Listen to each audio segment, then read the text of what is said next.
खुदावंद यीशु मसीह की सलामती आपके साथ हो। आज 23 अगस्त 2024 है। मत्ती रसूल की मार्फत लिखी गई इंजील मुक़द्दस की आयत बाय तफसीरी मुताला को जारी रखते हुए आज हम 25वें बाब की चौथी और 5वीं आयत पर गौर करेंगे और इनमें ये लिखा है, मगर अक्लमंदों ने अपनी मशलों के साथ अपनी कुप्पियों में तेल भी ले लिया, और जब दुल्हा ने देर लगाई तो सब ऊँघने लगीं और सो गईं। आमीन। अक्लमंद कुंवारियों की अक्लमंदी ये थी कि उन्होंने अपनी मशलों के साथ अपनी कुप्पियों में तेल भी ले लिया। उनके बातन में एक अच्छा असूल था जो उन्हें अपने इकरार पर कायम रखता था। दिल वो कुप्पी है। अक्लमंदी यही है कि इसे ज़रूरी चीज़ से भरा रखें, क्योंकि अच्छे खजाने से ज़रूर अच्छी चीज़ें निकलती हैं। अगर जड़ गली सड़ी होगी तो शगुफा भी खाक धूल ही होगा। फजल वो तेल है जो हमारी इस कुप्पी में ज़रूर होना चाहिए। ज़रूर है कि हमारे नेक कामों के वसीले से हमारा नूर आदमियों के सामने चमके, मगर ऐसा हो नहीं सकता, हो भी तो ज़्यादा देर नहीं हो सकता उस वक्त तक कि जब तक दिल में पुख्ता और मजबूत असूल ना हो, और वो असूल है मसीह पर ईमान और खुदा और अपने भाइयों के साथ मोहब्बत। जिन्होंने तेल अपने साथ लिया था इस ख्याल से लिया था कि शायद दुल्हा आने में देर लगाए। मुस्तकबिल की तरफ देखने में अच्छा है कि इंसान बदतरीन हालात के लिए भी तैयार हो। दुल्हा ने देर लगाई तो सब ने एक मुश्तरका गलती की कि ऊँघने लगी और सो गई। दुल्हा ने देर लगाई यानी उनकी तवक्को के मुताबिक जल्दी नहीं आया। जिन बातों का हम यकीन रखते हैं उनके बारे में सोचते हैं कि जल्दी हो जाएंगी।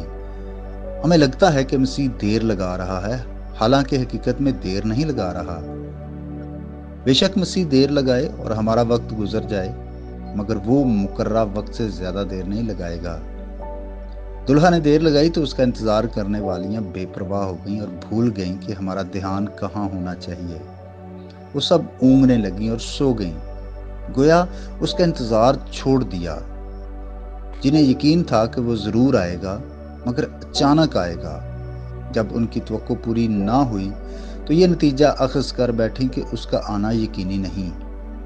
अक्लमंद कुंवारियों ने अपनी मशलें तो जलाए रखीं, मगर खुद सो गईं। बहुत से मसीही एक अरसा तक ईमान में बड़े सरगर्म नजर आते हैं, लेकिन फिर ढीले और सुस्त पड़ जाते हैं। उनके फजाइल और खूबियों में पहले जैसी जान नहीं रहती, और ना उनके काम खुदा के हुजूर कामल पाए जाते हैं।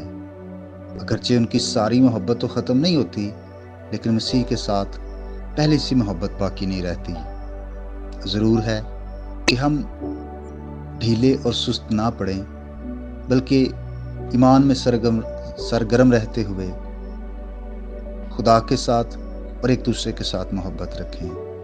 खुदा आपको बरकत दे। आइए हम दुआ करें। प्यारे आसमानी बाप, हम यीशु मसीह के नाम से तेरी शुक्रगुजारी करते हैं। तू वफादार खुदा है, हमारी कमज़ोरियों के बावजूद हमसे प्यार करता है। आज के नए दिन के लिए तुझे मुबारक कहते, तेरी शुक्रगुजारी करते, और दुआ है कि जिस तरह गुजरे दिनों वक्तों में आपने हमें संभाला है, आज के दिन भी संभालना, मदद करना, हिफाजत और निगहबानी करना, दुखों, तकलीफ़ों, नुकसान और ख़तरात से बचाना। ख़ास तौर पर जो बीमार हैं उनको शिफा दे, सेहत और तंदुरुस्ती दे, ताकि हर तरह की बीमारियां, कमज़ोरियां और खुदावंद रोग तेरे लोगों के जाते रहें और तेरी शुक्रगुजारी हो, यीशु मसीह के नाम से आमीन। मेरा नाम पास्टर बिशारत है और ये पैगाम आपको इवेंजेलिकल चर्च अट्टा की तरफ से भेजा गया। तक हमारा चैनल सब्सक्राइब नहीं किया तो अभी सब्सक्राइब करें और बेल आइकॉन को क्लिक करके हमारी लेटेस्ट वीडियोस के बारे में अपडेट जानें।